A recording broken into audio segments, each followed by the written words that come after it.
Hi, this is Stu Stover again.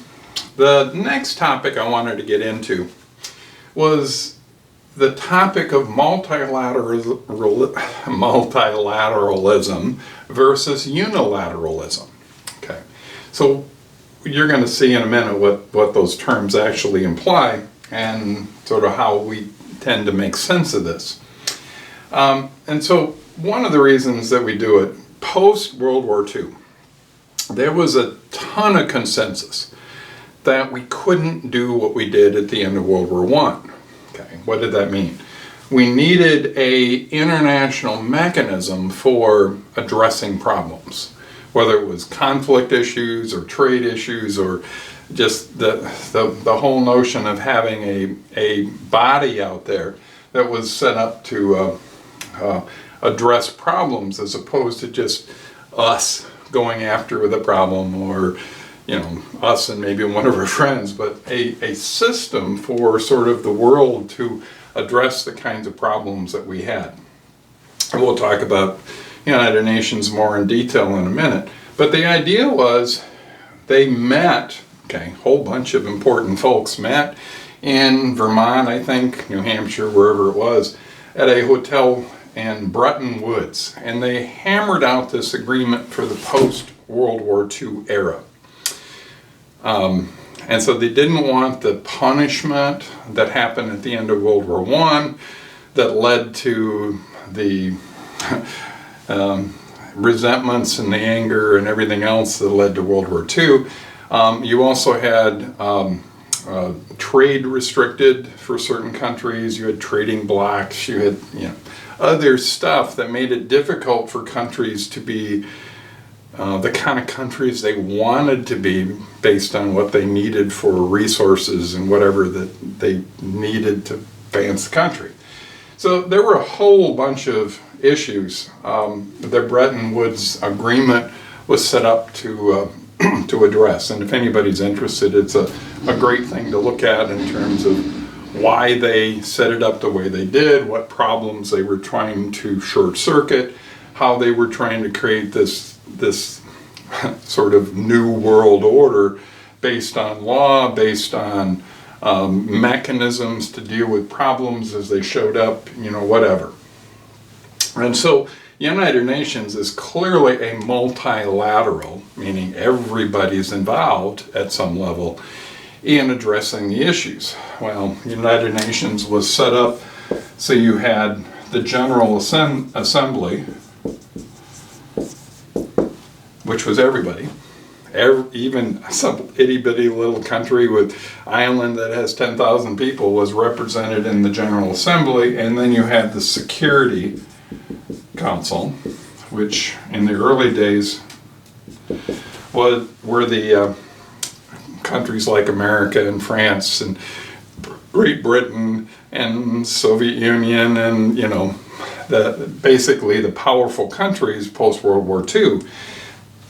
So how much power did General Assembly have? Not a lot. How much power did the Security Council have? A lot, in terms of what the United Nations did. And for years and years, the United Nations basically did what we told them. No, not completely, of course, but to some large extent. And we were ponying up much of the money to support the United Nations in the early days. I'm not sure what we're down to now. I should look it up, but it's not that much of the budget anymore. And certainly with President Trump, he doesn't see much value in United Nations. And sometimes good reasons, sometimes bad. But anyway, the reality is it's there. It was put in place for a reason. So President Trump would be in the category of a unilateralist. So he sees no particular reason to be connected to these treaties and the alliances and the system we put in place post-World War II. And, to be fair, there are lots of times where a unilateral decision, we decide something needs to be done, we don't need to involve all the other folks, just do it. But there's a lot of other times when it's more complicated than that. And so part of the reason this matters is multilateral also got into some very heavy-duty economic issues, and that's why it matters to us in Econ. Not so much because of whether we're going to fight a Korean conflict or George Senior Bush decides we're going to rally the world to go after Saddam Hussein in the first in the first war against Iraq. George W. did it the second time, and little reliance on United Nations for that one. And we could talk about the issues of why those scenarios played out the way they did. And there are significant reasons why all that stuff happened, but I'm not going to get into that right now. Let's talk about GATT. GATT is part of the UN system, General Agreement on Trade and Tariffs. Okay, so why did this matter? Why did they have to have a special agency to do this? Well, as you can well imagine, at the end of World War II, lots of countries had been devastated. Their capacity to grow food, feed their people, rebuild, did they have the money to do any of that stuff? No. And they couldn't buy it on the world stage for a whole bunch of reasons. And did we really want countries to just sort of, lots of people dying of starvation and just the horrors of trying to rebuild with limited resources? So the idea was, GATT initially said a country like the United States, a country like Argentina, were producers of surplus agricultural goods. Both countries are pretty good at it. Well, what happens in a free market system where you got people who have surplus and you have people who are desperate? Can you take advantage of them? Charge exorbitant rates? Well, of course you could. And so GATT basically stepped in and said, we're not going to allow you countries that, by the fortune of geography and whatever, didn't experience the ravages of war. You're not going to be able to take advantage of the people who did have to deal with all those horrors of World War II. And so you can still charge a reasonable price, you can still do profit, but you can't go into that next category. So food was the first issue. Well, of course it was, because that was the burning issue in 1945, 46, 47. Well, as you get into the 50s, the food issue starts to diminish, and so what does GATT tend to focus on? Energy. And so making sure that countries have the opportunity to access energy. Okay, what does that mean? GATT would get together, the members would get together periodically every 10 years or whatever it was, and do what was called a round. And they would examine the trade issues that had emerged since the last round. And they would try and address it to make the world a better place. And so encouraging more prosperity, obviously we were a big part of that, so a lot of this was anti-communist oriented stuff, which part of the era and understandable. But the idea was to use the mechanisms of multilateralism to make the world a better place. Well, surprise, surprise. The point was we weren't supposed to have trade deals that these countries couldn't participate and those countries couldn't participate, whatever. And so what are called trading blocks. And so, of course, what happened very early on in the system, the Soviets had their trading bloc and they only traded with the people that were theoretically on their side. We only traded with the people on our side. The idea was to lower the tariffs to levels that it made it more likely that trade would happen. Because we had identified at the end of World War I, that the trade issues, again, were a big issue that ended up contributing to World War II. And so GATT was a system set up to try and address whatever issues on the international trade scene were showing up. And so a lot of countries were obviously engaged in that process. It was very noble, and actually it worked really well for a long time. So the last round, I think the last round, was the Doha round. And this is going back 10, 15 years ago now when they had the last one, but they were looking at questions of intellectual property. So what was happening? Countries like China were stealing technology and undercutting price and doing other stuff. And so they wanted to protect a variety of intellectual stuff in this last round. And it didn't work real well. As you can imagine, it's not easy to sort out some of those questions. But the idea was the system was put in place to try and address those kinds of issues, to make the international trade system better so that people weren't starving to death, but also countries had a chance to get in the game. Because if you can't figure out how to prosper, you're in trouble as a country. So I heard Rand Paul the other day, senator from Kentucky, say that we will, of course, have a trade deficit with Bangladesh. Well, of course, because Bangladesh is very poor. They have no ability to buy anything from us, to speak of, but they can produce lots of cheap goods that we tend to like. Textiles, a variety of other kinds of things that would go on there.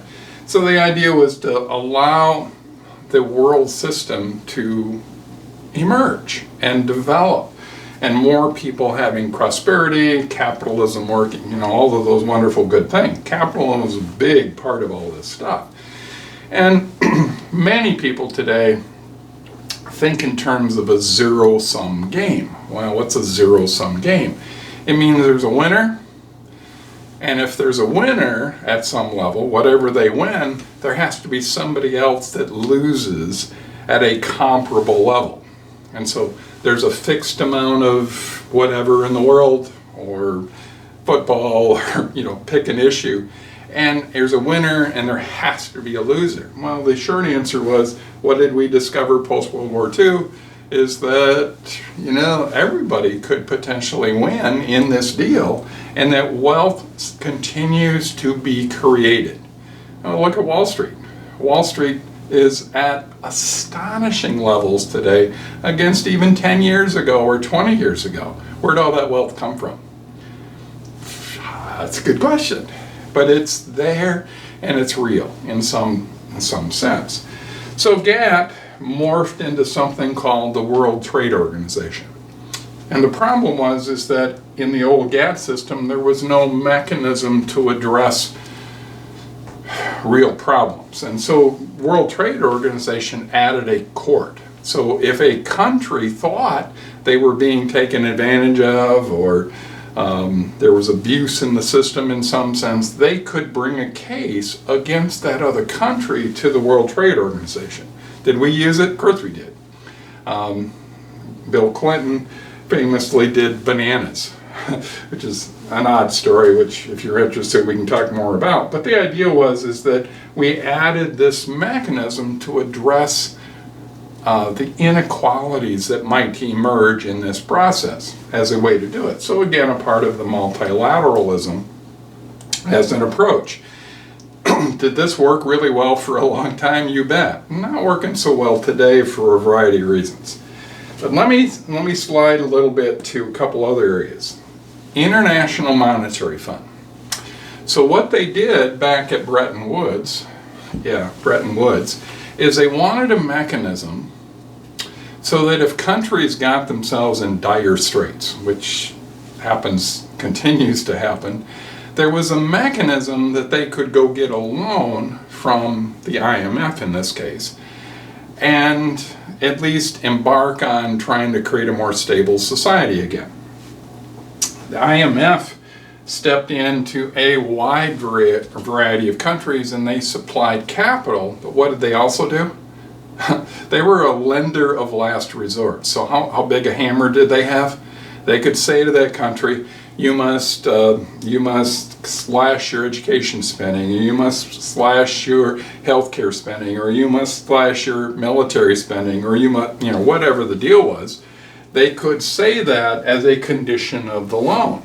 And the idea was get that government back on a more stable financial footing so that they could move into the future in good ways.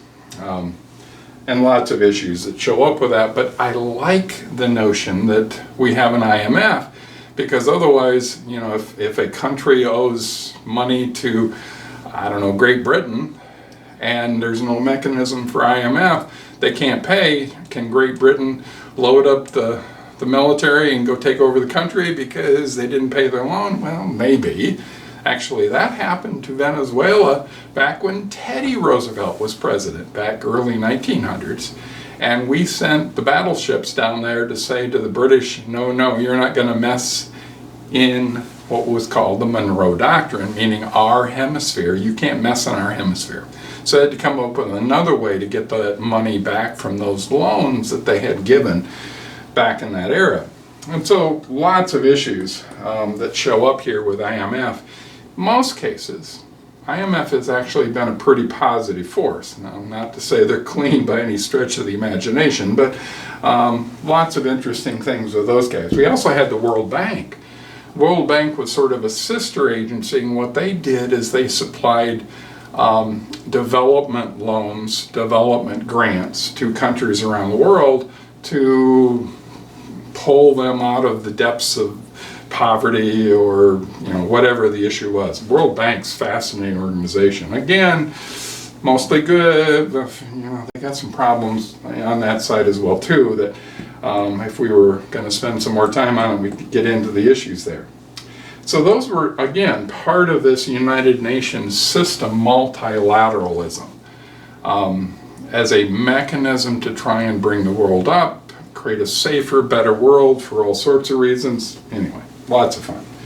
But then what we did was we created trade associations. Okay, so the European Union is a trade association. So what they did is they dropped the barriers to trade across the countries that were in the European Union. So what did we do?